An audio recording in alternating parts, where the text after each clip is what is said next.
Welcome sa Dries TV. Kung interesado ka sa ganitong news, huwag kalimutang isubscribe ang ating YouTube channel. Maraming salamat! Welcome po ulit sa ating panibagong update tungkol kina Kim and Paolo Abilino. Sa bawat update natin, tatalakayin natin ang mga pinag-uusapan sa mundo ng social media tungkol kina Kim and Paolo Abilino. Kaya naman kung hindi pa po kayo nakasubscribe dito sa ating channel nako, i-click nyo na po yan and isama nyo na din ang bell button. So ayan, welcome back again sa ating YouTube channel mga kakimpaw, and sa update natin ito, ang pag-uusapan natin ay mga importanteng ganap kina Kim and Paolo Abilino. So unahin natin itong tungkol sa taping ni Kim and Paolo Abilino. So meron tayong nakitang picture dito sa X, credit po sa nag-post. Sabi niya dito, first day taping, #Kimpaw, tapos may picture siyang shinare. So, I'm not sure kung ito yung para sa teleserye po nila na bago, para sa upcoming teleserye nila. Hindi ko alam kung ito yung tinutukoy niya. Kasi kung ito yung para sa teleserye, ibig sabihin, sinisimula na pala yung project na yon ni Kim and Paolo Abilino na kina-excitan nga po ng marami. Ibig bang sabihin nito, madalas hindi na natin makikita si Chinita Princess sa It's Showtime? Dahil syempre, ang priority niya ngayon ay yung upcoming teleserye nila ni Paolo Abilino na hindi natin alam kung saan ipapalabas, kung sa TV5 po ba? Anyway, okay lang yan kung di pa natin alam sa ngayon kung saan ba natin ito mapapanood. Basta ang importante at mahalaga at malinaw ay sinisimula na nga yung taping para sa kanilang teleserye kasi ang daming nakakamiss kay Paolo Abilino. Parang nakakalumbay din, 'di ba? Or nakakalungkot pag walang ganap sa kanila everyday, 'di ba?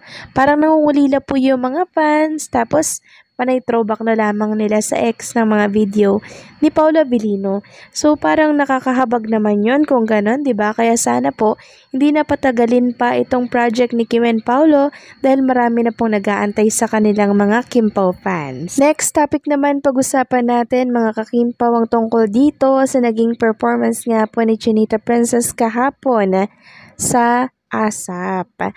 So meron ako nakita mula sa Showbiz Boss, credit sa post mo, na nag-alala daw di umano si Paolo Abilino sa buwis buhay po na performance na ginawa ni Chinita Princess kahapon. Maging ako naman mga kakimpaw, nag-alala din ako, si Paolo Abilino pa kaya, 'di ba? Espesyal na babae yung nandoon sa stage. Tapos naglalambitin-lambitin pa siya dun sa umiikot na parang ano ba yon, 'di ba?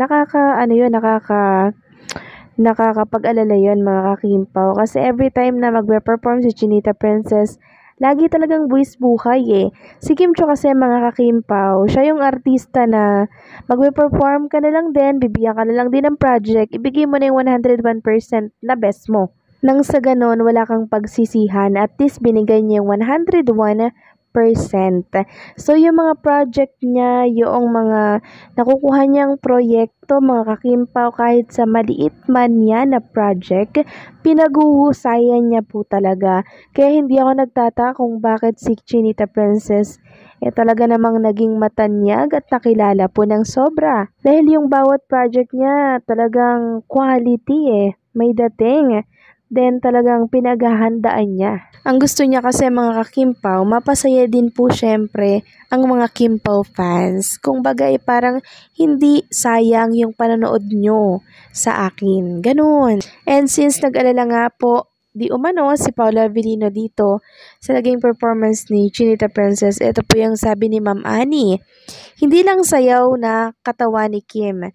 Kumigiling ang pinaka-the best in the world, buwis buhay ang kanyang ginawa. Iba talaga ang style, kaya tinatawag siyang Queen of Dance Floor ng ASAP.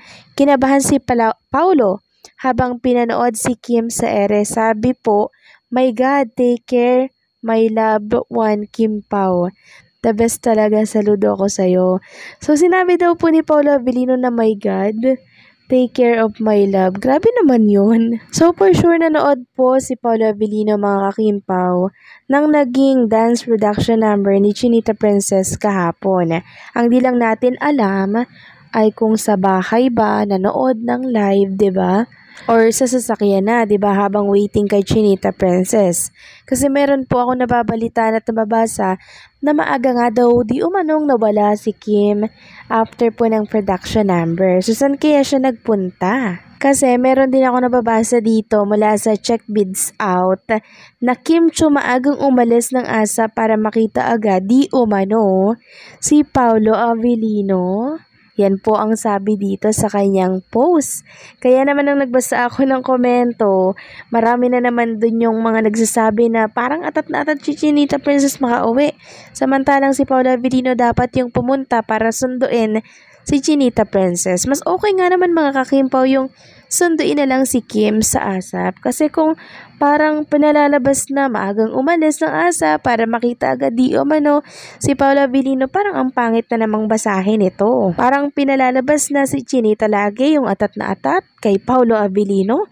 Knowing Kim Chiu, babae po yan mga kakimpaw, kaya hindi po magandang tingnan. So pangalawang flex na natin ito, no, yung kanina sa previous update natin, ang sabi dun sa caption, Kim Chiu handa daw magpaalipin kay Paolo Avellino. Diba? Ano ba yung mga caption na yun?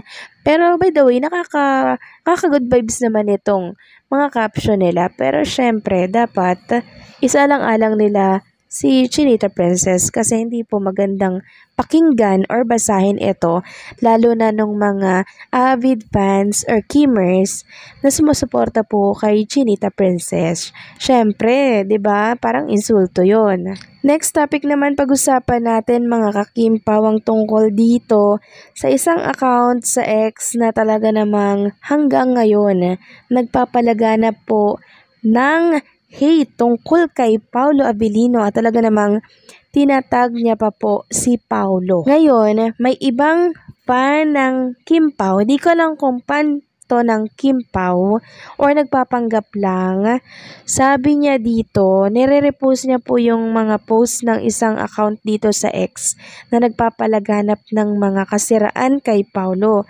Sabi dito nitong si Red, si Barbie naman pinagka-interesa ni Paolo ngayon kung sinong broken. Doon siya kasi feeling niya God's give to woman siya. Mahirap ang ganyan na lalaki. Walang kontento. Kahit nag-run ang mata kung saan daw ang maganda at sexy. Run, Kim. So, hindi ko alam kung nabiktima po siya ng mga nangninira kay Paolo Avellino or talagang isa siya sa mga kasabwat ng mga naninira kay Paolo kasi tiningnan ko yung account niya, 0 followers. Ibig sabihin, kakagawa lang ng kanyang account para manira kay Kim and Paolo. Kaya naman sa mga makakabasa po nito sa X, mga kakimpaw, tawanan nyo na lamang po ang post. Unang-una nitong si Rockstar and syempre si Red. Alalahanin natin na mas kilala po natin si Kim and Paolo Avellino. Tatagan lang mga kakimpaw and kapit lamang po. Okay, malapit ng teleserye ni Kim and Paolo.